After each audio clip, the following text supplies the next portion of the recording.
por mi balcón. Noche de ronda, cómo me hieres, cómo lastimas mi corazón. Luna que se quiebra sobre la tiniebla de mi soledad. ¿A dónde vas? Dime si esta noche tú te vas de ronda como ella se fue. ¿Con quién estás? Dile que la quiero, dile que me muero de tanto esperar. Que vuelva ya, que las rondas no son buenas, que hacen daño, que dan penas, que se acaban por llorar.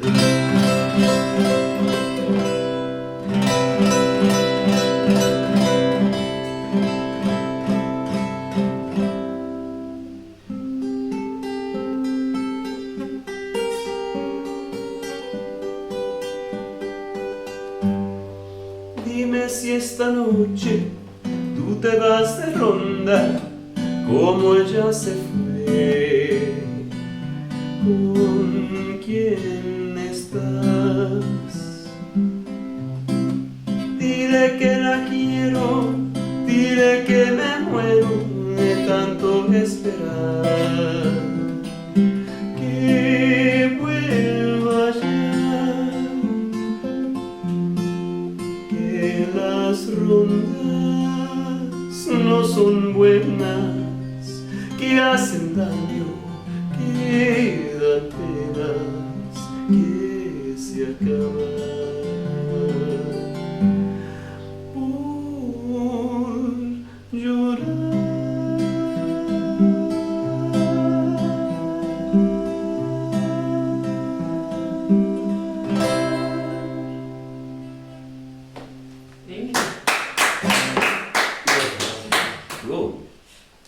Hi guys, welcome back to the second live recording of Offstage Podcast. We are here at the Ware recording studios with Cito. Hi. So Cito, you have been in a couple of bands. So the one that we most would know you is by Wonderboom. Mm-hmm. So can you give us like a short rundown of Wonderboom? Wonderboom basically was the amalgamation of two bands, the Eight-Legged Groove Machine, which Martin, the guitarist, Wade, the bassist, and myself were in. And at that time it was Danny DeVette. He was in a band called Electric Pedals. And we formed this like super group because they had the support slot for Simple Minds when they came out. And we called ourselves the Electric Pedal Groove Machine, which is a really cuck name. So 5 months later, February of '96, we voted and we had different ideas for names, and Wonderboom won the vote on that. No recounts or anything like that needed. But yeah, February this year, it'll be 25 years ago. Jeez, and you're actually the one that came up with the name Wonderboom, because I know that you discovered it on a road trip. Yeah. So, with everything that you guys have done, what are one of the most outstanding tours that you can remember? I think the expectation of Wonderboom's biography is so huge right now because we've got so many stories to tell, and I think that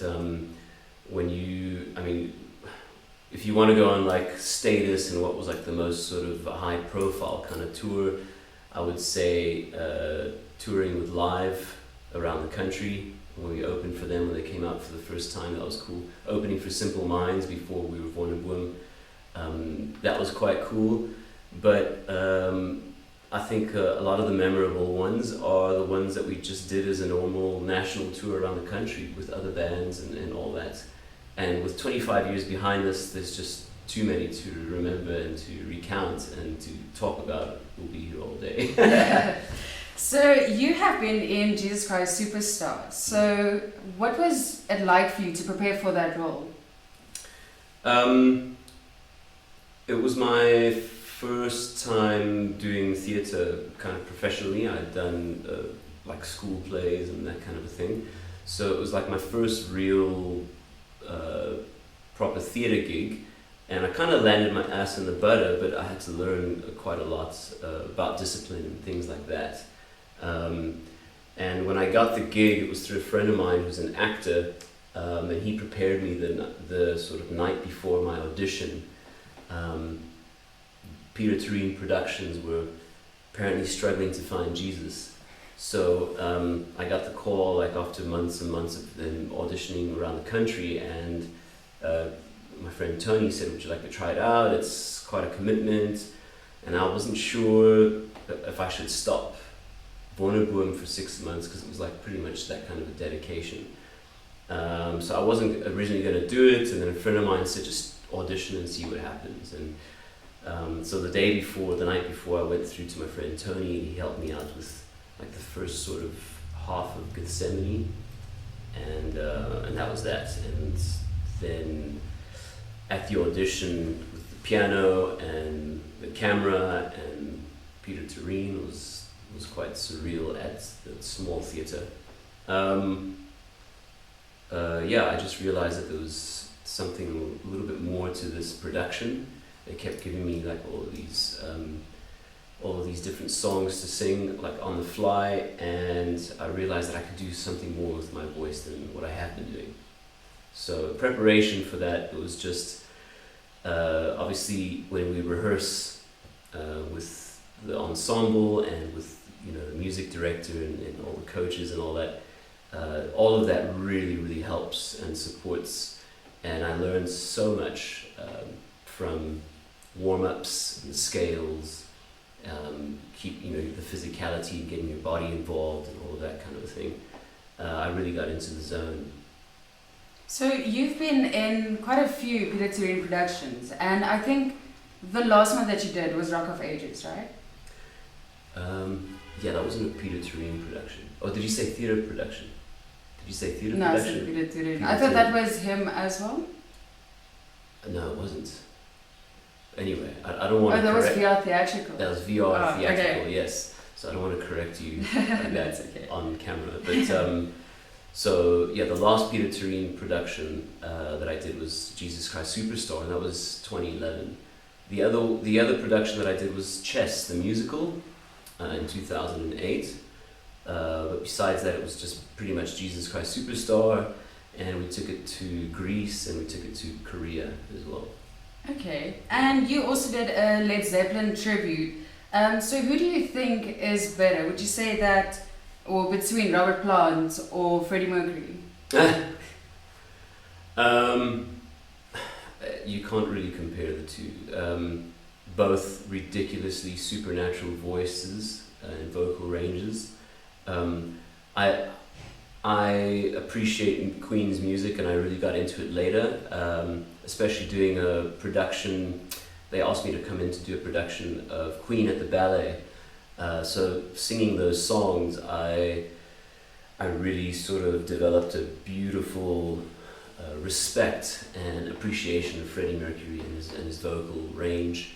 But Led Zeppelin is much cooler. Anyway, I love Robert Plant and his voice, and they were just, I don't know, they still are for me quite a huge influence. So with that also now being said, who would you say influenced your music the most? It definitely changes over the years, and especially going for as long as I've been going. Initially, what got me into the sort of music world and got me hooked on rock and roll was U2. Yeah, and I know that they're not very cool right now, but in its day, U2 were just everything for me. And friends eventually had to tell me, listen, there are other bands out there besides U2. But yeah, they were my initial, especially in my formative years, the initial influence. And then from there, I got into alternative music. So obviously like Led Zeppelin and The Doors, like those kind of classic bands. But I'd seemed to have shortcuts and missed out on a whole bunch of other sort of like metal and stuff like that. And I got into British music, Gothic and all that, Bauhaus, Joy Division, Depeche Mode, huge influence. Currently Radiohead are a big influence for me. And the trip hop sort of era for me, like the 90s, Massive Attack. So a lot of my man cave productions, a lot of the music that influences Bloodhoney is along the lines of Massive Attack, Depeche Mode, Nick Cave, like sort of, you know, around that sort of those genres.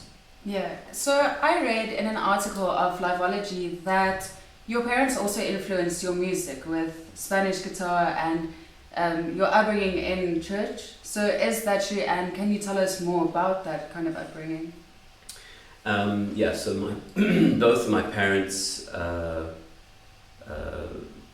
musicians. They can play. My father plays piano and organ, and my mother plays guitar. It's like Spanish second guitar, more for accompaniment, and accordion. And so yeah, they're both ministers, and being brought up with a sort of a Christian upbringing, and then being sort of church leaders. We were always there at church, praise and worship, a lot of home cell gatherings where we're all, you know, singing together and harmonizing. And all of my siblings, I've got 5 half brothers and a half sister and a full sister. They can all sing and harmonize, and one or other plays guitar and stuff like that. So very much a naturally musically sort of inclined family. So it kind of started there. My finger picking style that I play on nylon string with one of my side projects, El Cantante, is very much influenced by my mom, which is a sort of traditional Puerto Rican folk bolero kind of style of playing. And then her singing as well. And then yeah, my father's sort of American, German background got me really into the sort of classical music, and yeah, those are my 2 sort of parental influences musically. So, sorry to interrupt. So are any of your other siblings in a band? No. 2 of my brothers have been in bands, but no. More so my cousins and all that. My second cousin in Puerto Rico, Zabdiel de Jesus, he is was, and I don't know if he still is, in a boy band called Cinco, which were like the winners of it was like a Latino, I don't know what the name of that competition was, but you know, one of those TV competitions, yeah, reality competitions, judged by Ricky Martin and all that. And so his band Cinco won, and so he's doing very well for himself. And his father was like one of my very first sort of influences, Charlie de Jesus, who's a musician and full-time musician and professor and lecturer and all that in Puerto Rico. He introduced me to Christian rock. So that's where it kind of started before I got into U2. Okay. Yeah. So you guys have been a band for 25 years, as you mentioned earlier.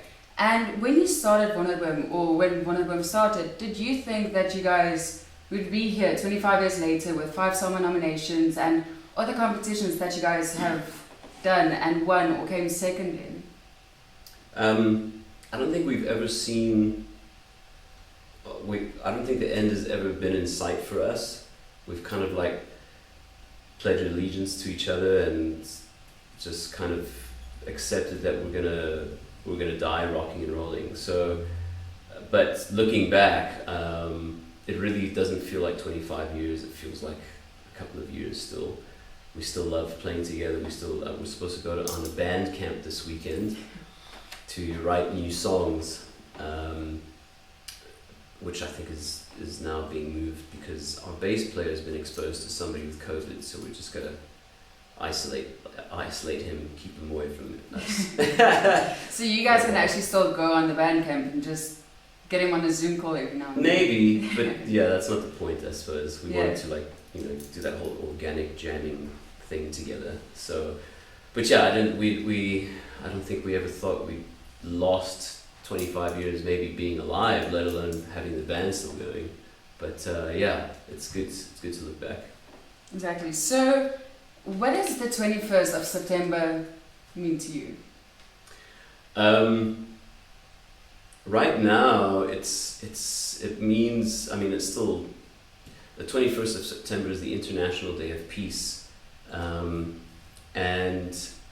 many, many years ago, I had initiated a sort of an event, an annual event, obviously, to commemorate the day in South Africa. I really felt like a day of peace is something we really need in South Africa, for everybody. And right now, for me, it means inner peace, because there's just so much chaos happening, and a lot of people don't want peace. A lot of people want justice. A lot of people want freedom. A lot of people want, they want to be safe. They want education. They want a job. They want, peace means so many different things to everybody. And for me, I realized that I gotta find peace within myself. So that's what it means for me. It also is the birthday of our late drummer, Garth McLeod, who died in a motorbike accident 8 years ago.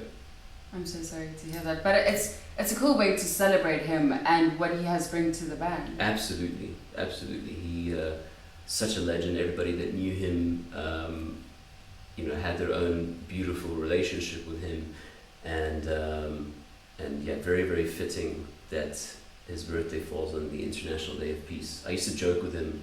I would phone him early that morning and go, "Happy Peace Day." But, he always had a great sense of humor.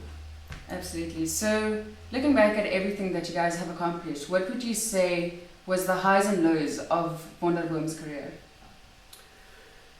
I think, there's some obvious ones, like representing South Africa at the Global Battle of the Bands in 2004 in London, and we came second.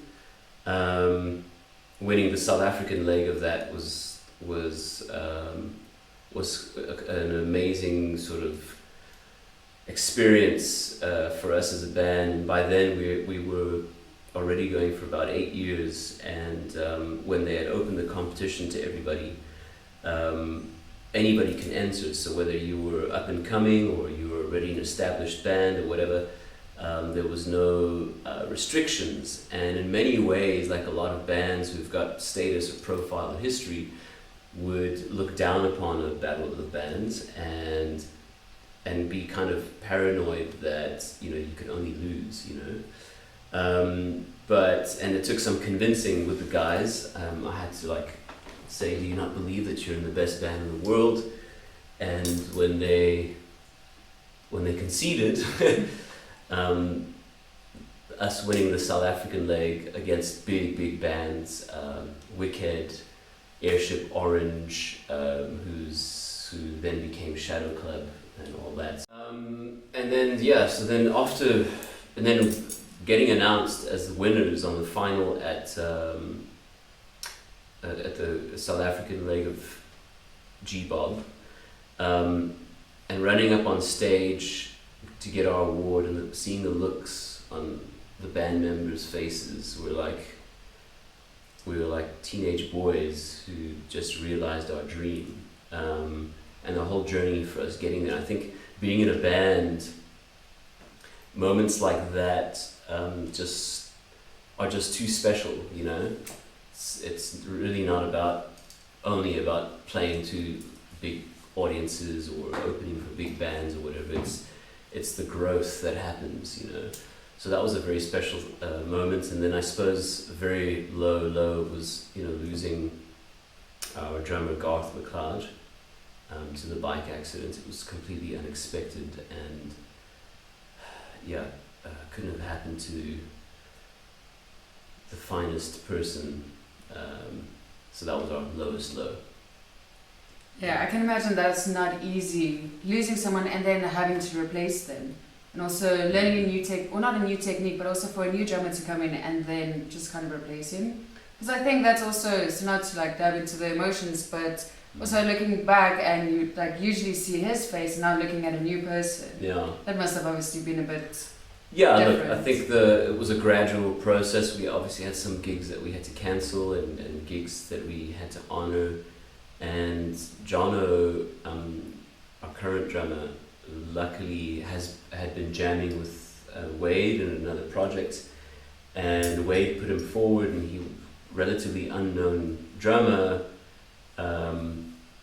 very, very good, and he just happened to fit right in. And you're right, there's a special sort of relationship that happens as a band. You've got this chemistry, you know, and it plays out in the music. It plays out in the, you know, in the dynamics between the rhythm section and vocals and guitar and all of that. And it's not anybody can just step in and fill in those shoes so easily. But luckily, we really found a very beautiful groove with Jono, and over a couple of years, we got ourselves really locked in. And I think we're probably in our best sort of best combination of players at the moment, you know.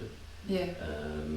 There's a really cool connection between all of us, and what I love about Jono is that he loves the drums, and he's really passionate about it, and he's really sympathetic to the music, you know. It's not about him, it's about the song, and it's about the band, which is really cool.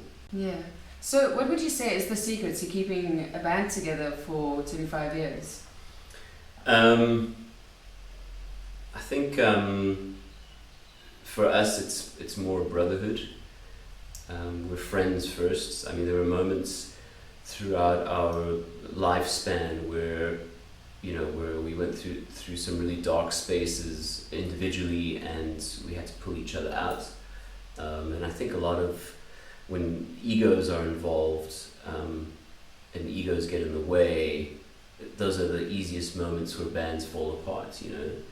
And because that love for each other is so strong, it actually goes before band success or profile or ego or anything else like that. And making music is a manifestation of that. We just love jamming together. We love writing songs together. We love hanging out in the tour van for 12 hours talking shit till we get to the next venue. You know, there's none of this I need my own space, my own room, or, you know, we've slept in the same, we still to this day at moments will sleep in the same bed, or, you know, seen us at our worst and at our best. So I think that's the first thing, and it's not something that you can force. It just happens naturally. But that is the secret of our sort of longevity, because it certainly hasn't been about the success or monetary success, you know. I think for the most part we haven't been flavor of the month, you know, but something still keeps us together, and every now and then we do become flavor of the month because of it. Yeah, so is there any other, or would you say that you guys are going to release something soon? Because I mean, we've been in lockdown for what feels like a year now, so did you guys work on any other things, other music? Yeah, so we released a new single during lockdown, and we've got some new material that we're developing. That's why we're doing our band camp to develop the rest of the material. So yeah, we are definitely looking at releasing a couple of singles this year. with videos, and hopefully get an album by the end of the year. But I'm not gonna put any pressure like that on us. But yeah, always productive as Wonderboom. Alright. Yeah. And your other projects, can you tell us more about that? Because I know that you also have your own recording studio, you are busy with Blood Honey, and you've got the Peace Project. So what else are you busy with?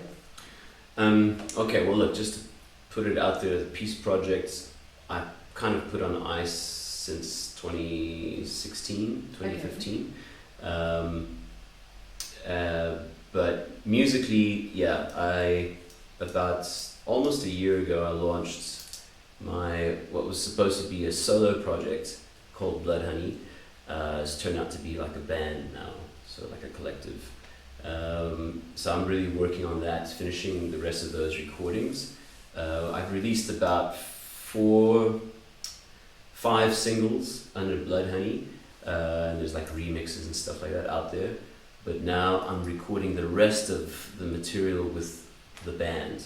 So everything else up until then, I had 1 or 2 players contributing to the tracks in the recording. But now I have band, and we launched the band in the 2nd of October when we released the official music video for a song called Nocturne. So we did like a screening at a premiere kind of thing at the Bioscope, and then we played live as a band for the first time, which was really exciting. So I'm going to have those guys on the next couple of recordings, finishing the rest of the repertoire. I've been writing songs with a songwriter in LA. Her name is Erin Alden. For the past few years, we've been doing these Skype sessions, and so she's been helping me finish songs and help with lyrics and all that. So about half of the material has got her contribution as well on the songwriting. So it's really, really exciting to finally get the rest of those songs done so I can release a proper album.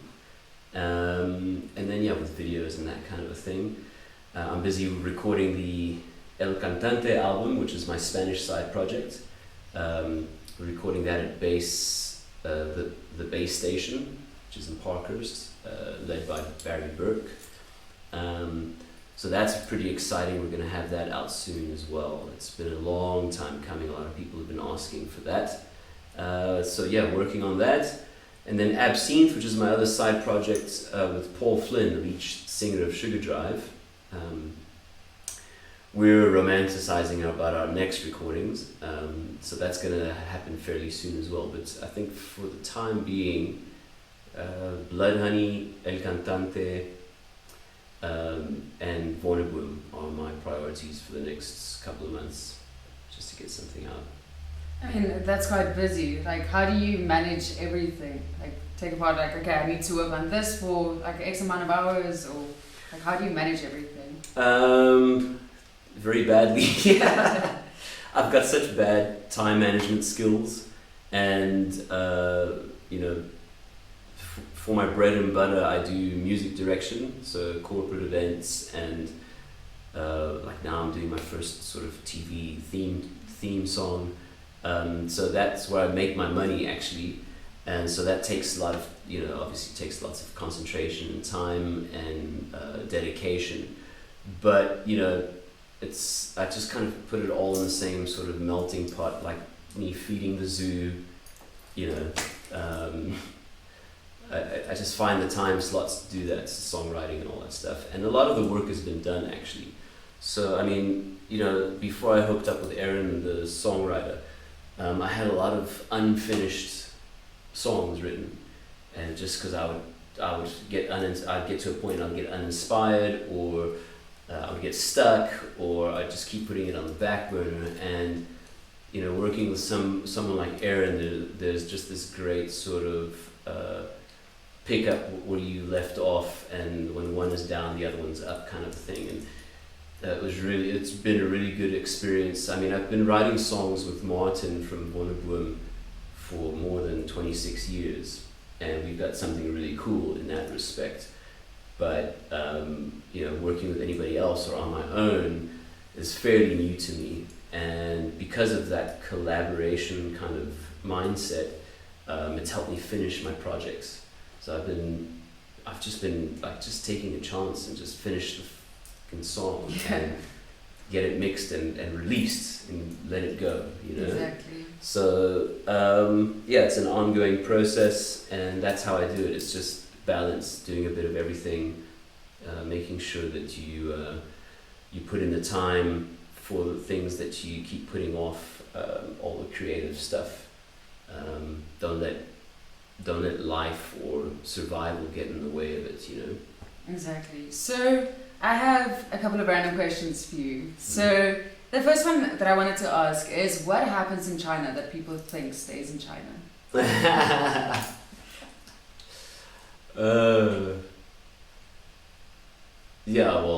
I don't know.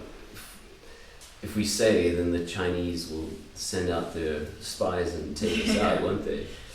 That was a great experience. China was a real eye-opener.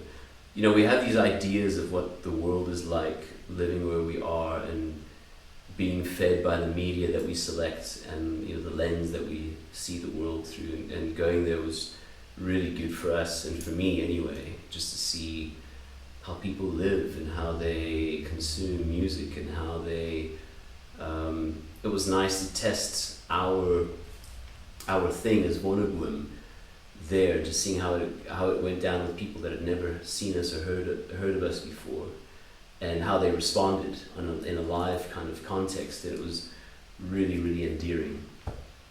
Alright, so the second question that I have for you is, who would you say was the better mic tech, me or Tibbs? Sure, you put me on the spot there, I have to say Tibbs. Okay, fair. But it's only because, and it's probably because I'm biased, it's just because...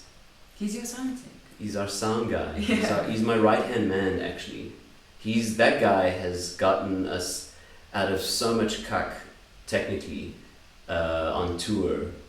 We arrive at a place and there's this half PA and there's this thing that's working with fiber, and like the guy that runs it doesn't know how it works, and he'll just quickly make it happen and we sound amazing, Yeah. And we've developed such a beautiful relationship with Tibbs. So no offense. No. It's Tibbs.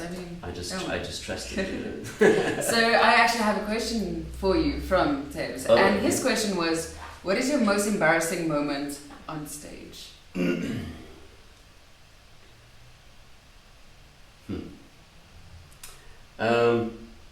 I've had so many, actually. I would probably say,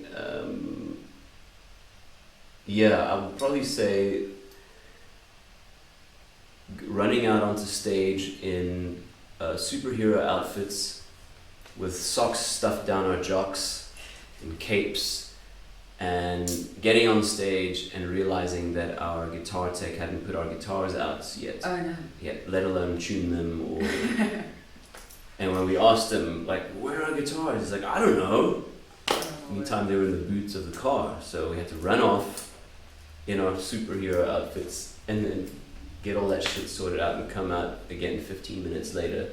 Do everything again. Like, pwah, pwah, pwah. So the whole impact of the superhero outfits kind of lost its novelty. So the second last question that I have for you is, what is the most valuable long-term vocal exercise that you do? Breathing is the best sort of technique to learn. I think a lot of singers, and especially new singers, don't really understand the significance of it or the importance of it. Definitely doing my...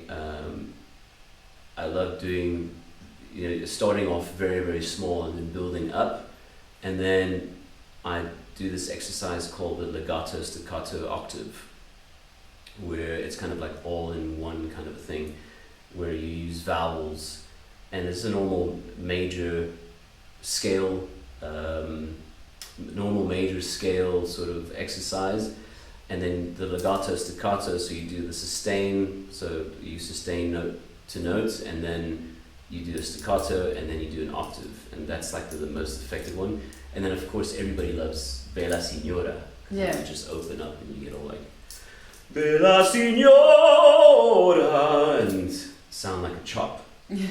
But yeah, the legato staccato is my favorite one. So it's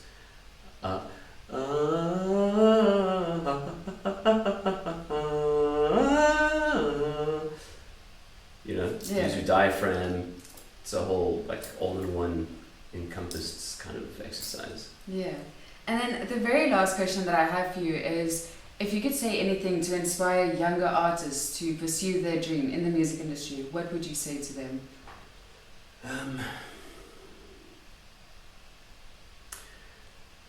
Be yourself as much as possible. I know that we all start somewhere, and certain artists will always influence us to, or inspire us to take the music path. But please don't emulate for too long. Like as quickly as you can, just try and discover what your voice is, what your technique is, if you're an instrumentalist. Because the chances are, by the time you've developed sounding like somebody, the world has already moved on to the next thing, and you could be the next thing. So that's my advice. Great. Well, thank you so much for your time and Pleasure. coming through. Cool. Thanks for asking me around. It's a pleasure. And thank you, Lemon Dove, for suggesting him.